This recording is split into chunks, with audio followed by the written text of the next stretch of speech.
আসসালামু আলাইকুম, আমি নাসরিন আক্তার দিনা। আজকে আমি আপনাদের জন্য নিয়ে এসেছি একটি জুসের রেসিপি, যেটা আমি আজকে ডিজে বানাবো। এটা অবশ্যই আপনারা সবাই চিনেন, এটা হচ্ছে জাম, কালো জাম।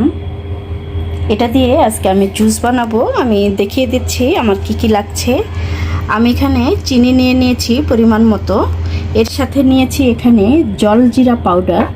এই দেখুন, এটা হচ্ছে এভারেস্টের জলজিরা পাউডার, এটা দিয়ে শরবত বানিয়ে থাকে সবাই। এটা আমি নিয়ে নিয়েছি এখানে 1 টেবিল চামচ, নিয়ে আবার 1 চা চামচ নিয়েছি আমি, তার 1.5 টেবিল চামচ এখানে নিয়েছি। আর এখানে নিয়েছি 1 চা চামচ বিট লবণ। এর সাথে লাগবে আমার পানি।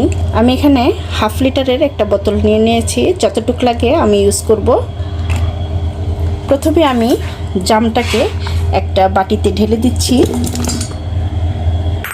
এবং এখানে আমি এখন পানি দিয়ে দিব। এই পানির মধ্যে এখন আমি জামগুলিকে জুস করে ফেলবো। এটার বিচিটা আমি আলাদা করে, মাংসটা আমি পানির সাথে নিয়ে নিচ্ছি। ঠিক এভাবেই আমাকে জামগুলি থেকে মাংস আলাদা করতে হবে আর বিচিগুলিকে আলাদা করতে হবে। দেখুন কি সুন্দর করে আমি জামের রসটা নিয়ে নিয়েছি, জামের বিচিগুলি আমি আলাদা করে ফেলেছি। আর এখানে জামের রস এবং জামের যেই উপরের মাংসগুলি থাকে আমি এখানে নিয়ে নিয়েছি।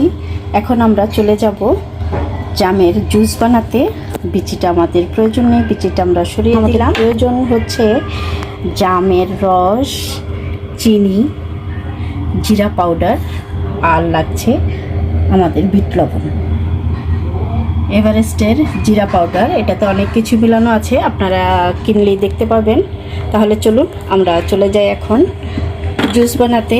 প্রথমে আমি একটি জারে জুসটা ঢেলে দেব।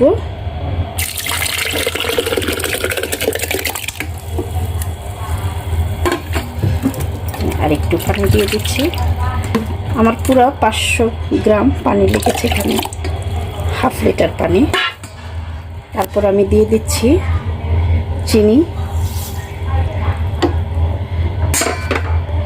এখন আমি দিয়ে দিচ্ছি জলজিরা পাউডার।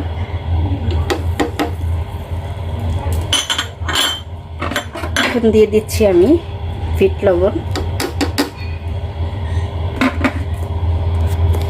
আমি এখন লক করে দিয়েছি। এখন আমি সুইচটা চালু করে দিচ্ছি।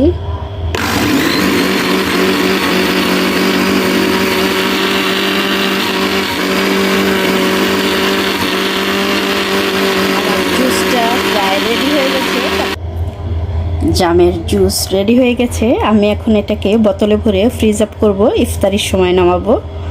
আমি একটা গ্লাস খুব সুন্দর করে জাম দিয়ে সাজিয়ে নিয়েছি। এখন আমি সার্ভ করব। এই জুসটাকে আমি এখন সার্ভ করব।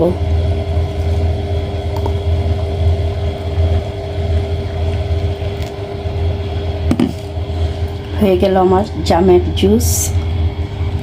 খুবই সুন্দর লাগছে, খেতেও অনেক ইয়ামি লাগবে। আপনারাও ট্রাই করবেন। রেডি হয়ে গেল আমার জামের জুস। আপনারা সবাই ভালো থাকবেন, আমার জন্য দোয়া করবেন, আপনারাও ট্রাই করবেন। যদি আপনাদের কাছে ভালো লেগে থাকে প্লিজ লাইক কমেন্ট করে শেয়ার করে দিবেন। ভালো থাকবেন সবাই। আল্লাহ হাফেজ।